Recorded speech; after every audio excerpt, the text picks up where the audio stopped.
Bonjour mes petits anges, j'espère que vous allez bien et que votre journée se passe merveilleusement bien.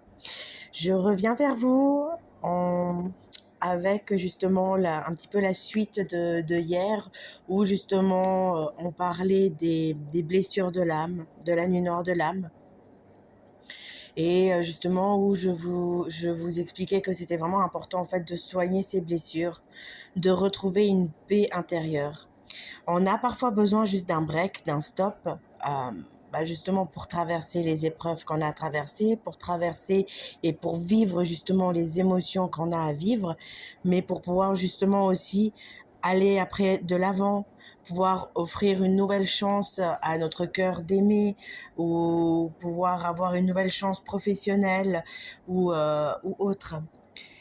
Donc justement, je vais prendre vraiment le temps, ces prochaines vidéos, de vraiment discuter le plus possible de ça, parce que je peux vraiment entendre et comprendre à quel point ça peut faire mal de traverser certaines émotions, mais je vous promets que c'est un petit moment douloureux, mais il est de courte durée, parce qu'au final, quand on a bien travaillé, quand on a épuré nos émotions, ça se finit bien.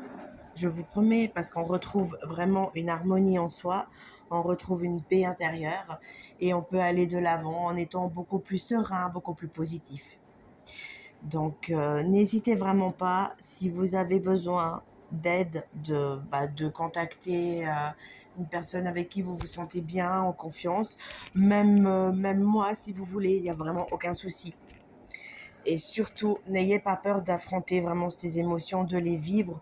Ce que je propose souvent lors de mes consultations, c'est de prendre une feuille, si on n'a pas forcément envie de parler, c'est de prendre une feuille et de tout noter, noir sur blanc, et de se libérer justement. Après, ce qui peut être symbolique, c'est de lire à haute voix la lettre et de la brûler ou de la déchirer en 1000 morceaux. Ça, après, c'est par rapport à votre ressenti à vous, c'est par rapport à votre besoin à vous, mais ça peut vous faire du bien. Souvent aussi, euh, souvent aussi, j'offre à mes consultants un livre, les livres qu'on avait quand on était petit avec les cadenas, notre petit journal secret, parce que souvent, en fait, le fait de ressortir les choses, de les noter, ça nous permet aussi de faire un travail sur soi.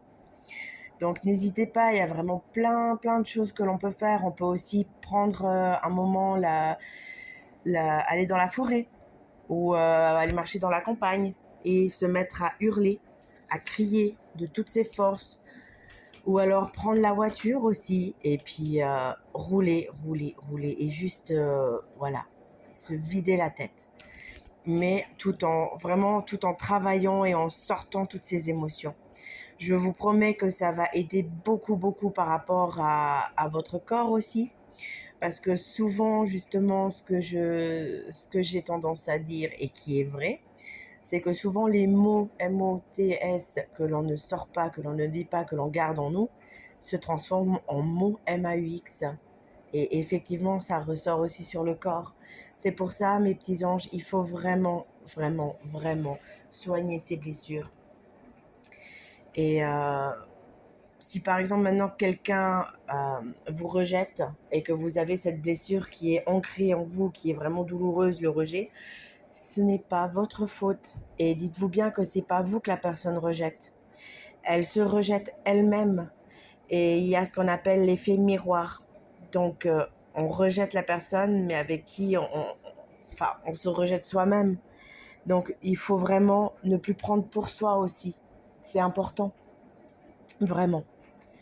Je tenais vraiment à en parler un peu plus.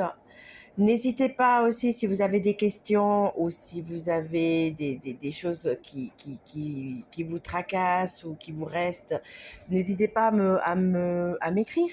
Et puis on en parle volontiers. Ou si vous avez des questions, je réponds volontiers lors de prochaines vidéos à vos questions. C'est vraiment avec grand plaisir.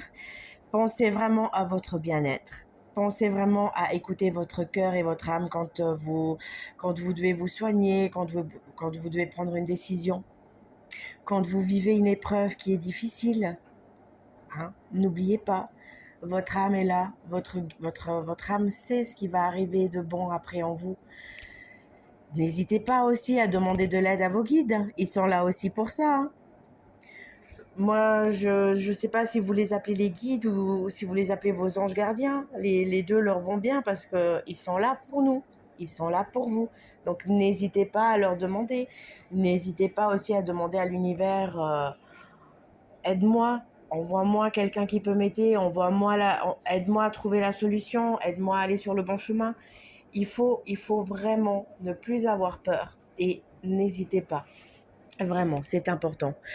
Je tenais vraiment à vous dire ça aujourd'hui. C'est ce que j'avais sur le cœur et c'est ce que j'avais envie de vous faire passer comme message. Je vous promets que malgré les difficultés parfois que l'on traverse, malgré les blessures parfois internes qui nous font mal, je vous promets que la vie vaut vraiment la peine d'être vécue et que tout s'arrange toujours. Sur ce, mes petits amours, je vous souhaite une toute merveilleuse et douce journée et je vous dis à très bientôt. Bisous bisous.